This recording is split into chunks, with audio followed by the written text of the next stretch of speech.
मोदी जी पूरी तरह गुजरात दंगे के दौरान एक मुख्यमंत्री के रूप में कानून व्यवस्था बनाए रखने में असफल साबित हुए। इतना कत्लेआम हुआ, आगजनी हुई और न्यायालय ने भी साबित कर दिया कि ये हुआ और दोषी ठहराए गए कुछ लोग। तो मुख्यमंत्री की कानून व्यवस्था कहां थी? चूंकि वो सत्ता में थे, केंद्र में भी सत्ता में आ गए, तो उन्होंने उसे मैनेज कर लिया और उसके अलावा वो अपनी जिम्मेदारी से बच नहीं सकते। दंगे बड़े हों या छोटे हों, कुछ दंगे हो जाते हैं, कुछ कराए जाते हैं। गुजरात दंगा, गोधरा दंगा, मैं मोदी जी आप पे इल्जाम लगाता हूं कि आपके मुख्यमंत्री काल में लापरवाही से हुए नहीं, कराए गए। आपके ज्ञान चक्षु अब क्यों खुले? इसके पहले ये ज्ञान प्रधानमंत्री जी आपको क्यों नहीं था? उस दिन जब आप गए, काबुल से चले दिल्ली पहुंचना था और लाहौर में पहुंच गए नवाज शरीफ की मां के चरणों में अभिनंदन करने। अरे प्रधानमंत्री जी, आप भारत के प्रधानमंत्री हैं, 140 करोड़ लोगों के प्रधानमंत्री हैं, आपके कोई निजी विचार नहीं हो सकते? आप क्यों इतना ट्रंप के सामने क्यों निरीह बने रहे? क्यों भारत का अपमान होने दिया? ये भारत की घोषित नीति है जो ब्रिक्स समझाते हैं। सिर्फ इतना कहना चाहता हूं प्रधानमंत्री जी, ट्रंप के सामने न सही 56 इंच का सीना पर एक सामान्य सीना लेके जाइए और उठा हुआ सर लेकर जाइए। लोगों की सरकार थी, मोदी जी ने जो कहा कि गुजरात दंगों को लेकर झूठी कहानी गढ़ी गई, विरोधी हमें सजा दिलाना चाहते थे, हमें फंसाना चाहते थे, लेकिन न्यायालय ने केस की तफ्तीश ठीक से की और वो निर्दोष निकले और जो दोषी गुनहगार थी उन्हें सजा मिले। मोदी जी पूरी तरह गुजरात दंगे के दौरान एक मुख्यमंत्री के रूप में कानून व्यवस्था बनाए रखने में असफल साबित हुए। वो किसने उनको उस मामले में निर्दोष साबित कर दिया? आखिर वही तो मुख्यमंत्री थे। इतना कत्लेआम हुआ, आगजनी हुई और न्यायालय ने भी साबित कर दिया कि ये हुआ और दोषी ठहराए गए कुछ लोग। तो मुख्यमंत्री की कानून व्यवस्था कहां थी? ये अलग बात है कि चूंकि वो सत्ता में थे, केंद्र में भी सत्ता में आ गए, तो उन्होंने उसे मैनेज कर लिया और उसके अलावा वो अपनी जिम्मेदारी से बच नहीं सकते। लेकिन जब वो कहते हैं एक तक कई आतंकवादी घटनाओं का वो जिक्र करते हैं, जो वैश्विक आतंकवाद भारत को जकड़ रहा था, जिंदा ट्रेन में लोगों को जलाया गया और ये कहा गया, एक नैरेटिव सेट किया गया कि ये सबसे बड़ा दंगा है भारत का, जबकि गुजरात में इससे पहले बड़े दंगे हुए। मेरे आने के बाद 2002 से अब तक कोई भी सांप्रदायिक घटनाक्रम नहीं हुआ। दंगे बड़े हों या छोटे हों, कुछ दंगे हो जाते हैं, कुछ कराए जाते हैं। गुजरात दंगा, गोधरा दंगा, मैं मोदी जी आप पे इल्जाम लगाता हूं कि आपके मुख्यमंत्री काल में लापरवाही से हुए नहीं, कराए गए। दूसरा था संघ की उन्होंने भूरी भूरी तारीफ की है कि संघ वो संस्कार देता है जो देश सेवा को प्रेरित करता है, समाज सेवा को प्रेरित करता है। संघ 70,000 स्कूल संचालित करता है, 30 लाख बच्चे एक दिन में स्कूल जाते हैं।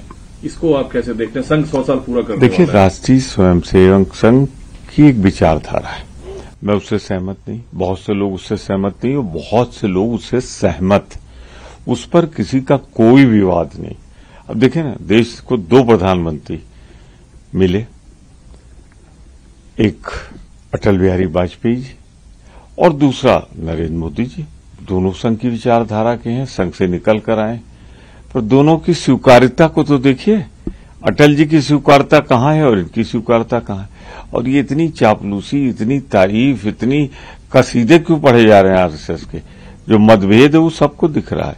नड्डा साहब का कार्यकाल खत्म हुआ, राष्ट्रीय अध्यक्ष के रूप में बढ़ाया गया, अब बड़ा कार्यकाल भी खत्म हो गया, पर इनके दोनों के बीच में मतभेद के कारण भारतीय जनता पार्टी को राष्ट्रीय अध्यक्ष नहीं मिल पा रहा। तो दोनों का मतभेद है। अब ये मैं क्यों, किस नियत से इन्होंने तारीफ की, ये आने वाले वक्त बता देंगे। दूसरा सर, पाकिस्तान को वो अपने शपथ ग्रहण समारोह में सार्क देशों को प्रधानमंत्री पाकिस्तान को भी आमंत्रित किया। अच्छी पहल भारत की तरफ से की गई, लेकिन पाकिस्तान हर बार निराश किया और पाकिस्तान प्रायोजित आतंकवाद भारत में भेजा जाता है। इसलिए जो भारत चाहता है कि पड़ोसी और पाकिस्तान के साथ शांति और समन्वय कायम हो, वो पाकिस्तान उस चीज को आगे नहीं बढ़ा पाता है। आपके ज्ञान चक्षु अब क्यों खुले? इसके पहले ये ज्ञान प्रधानमंत्री जी आपको क्यों नहीं था? उस दिन जब आप गए, काबुल से चले दिल्ली पहुंचना था और लाहौर में पहुंच गए नवाज शरीफ की मां के चरणों में अभिनंदन करने। उनके यहां शादी में, ये मत कहिएगा कि आपने का पहले से प्लान नहीं था। गिफ्ट कहां से आई? वो भी तो थी, वहां सारे इंतजाम थे। क्या आपको 1965 और 71 आपके पहले नहीं हुआ था? पर आपकी दिक्कत यह है कि आप गए लाहौर और उसके बाद पठानकोट हवाई अड्डे पे हमला हो गया। तो किसने विश्वासघात किया? विश्वास करते हुए तैयारी भी रखनी चाहिए थी आपको, जैसा इंदिरा जी ने किया। 65 में पाकिस्तान ने हाथ उठाया, जरा सा आंखें दिखाई, निकाल के रख दी आंखें, लाहौर तक चढ़ गई हमारी सेना। यही नहीं, 1971 में पाकिस्तान के 2 टुकड़े करके बांग्लादेश बना दिया। आप में सब हिम्मत नहीं। तो कह रहे मैं अच्छी नीयत से लाहौर गया था ताकि पाकिस्तान शांति और प्रगति की राह पर। तो मानिए ना कि आपसे गलती हुई, मानिए ना प्रधानमंत्री के रूप में आपने गलत कदम उठाया। आपने 1965-71 से सबक नहीं सीखा। आप मानिए कि जो मुंबई में कांड हुआ था, पाकिस्तान की धरती पर बैठ के हुआ था, कल ही एक आतंकवादी मारा गया है। यानी कि आप नौसिखिया थे कोई, क्या आपको इतिहास नहीं मालूम था? तो आपकी भूल की कीमत देश चुका रहा है। ट्रंप पर आप काफी बयान देते हैं, है कि दोनों राष्ट्र को सर्वोपरि मानते हैं। मैं एक ऐसी बात बोलने जा रहा हूं जिसके लिए आप कहें तो मैं कुछ साक्ष्य नहीं दे सकता, पर मुझे ऐसा लगता है कोई कमजोरी है मोदी जी की जो अमेरिका में ट्रंप को मालूम है। क्या कोई भारत का प्रधानमंत्री, उससे कहा जाए कि वो बताए कि मैं ब्रिक्स से आ रहा हूं और ब्रिक्स डिसॉल्व हो जाना चाहिए, ये होता है प्रधानमंत्री का स्वागत?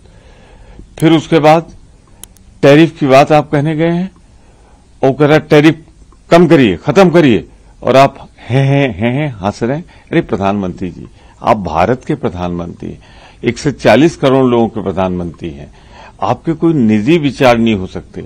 आप क्यों इतना ट्रंप के सामने क्यों निरीह बने रहे? क्यों भारत का अपमान होने दिया? ये भारत की घोषित नीति है जो ब्रिक्स समझाते हैं, ये भारत की घोषित आर्थिक नीति है टैरिफ के मामले में, और आप बेबस से उसके सामने हंसते रहे। तो मैं सिर्फ इतना कहना चाहता हूं प्रधानमंत्री जी, ट्रंप के सामने न सही 56 इंच का सीना, पर एक सामान्य सीना लेके जाइए और उठा हुआ सर लेकर जाइए। सर, वक्फ बिल को लेकर कांग्रेस की line, India Muslim personal law board Jantar Mantar पर बड़ा प्रदर्शन कर रहा है। वक्फ की जब जेपीसी थी वहां भी हमने स्पष्ट कर दिया, पार्लियामेंट में जब आएगा वहां भी स्पष्ट कर देंगे। हमारी घोषित नीति है।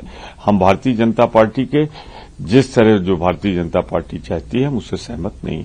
सर, आप सदन में उपनेता हैं और मल्लिकार्जुन खड़गे ने डी पर सवाल उठाया है, दक्षिण के राज्यों के साथ न्याय नहीं होने पर एकजुट होकर दक्षिण के राज्यों को खड़ा होने की अपील। उत्तर से दक्षिण, पूरब से पश्चिम, हर राज्य के साथ न्याय होना चाहिए। मैंने आज ही इलेक्शन कमीशन में नोटिस दी है।